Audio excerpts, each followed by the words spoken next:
এখানে প্রশ্নে বলা হয়েছে একটি বৃত্তচাপ কেন্দ্রে 60 ডিগ্রি কোণ উৎপন্ন করে।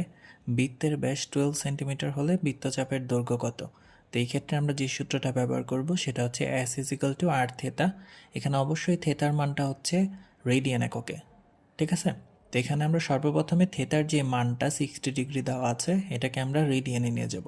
সেই ক্ষেত্রে আমরা জানি যে 180 ডিগ্রি 180 ডিগ্রি সমান হচ্ছে পাই রেডিয়ান।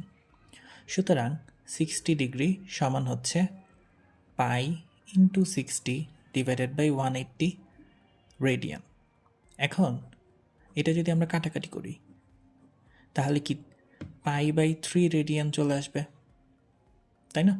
আমি যদি 60 দিয়ে আর কি কাটাকাটি করে দিই, এখন আপনি জাস্ট হচ্ছে সূত্রের মানটা বসিয়ে দিবেন। তো এই ক্ষেত্রে দেখেন S = r থেটা।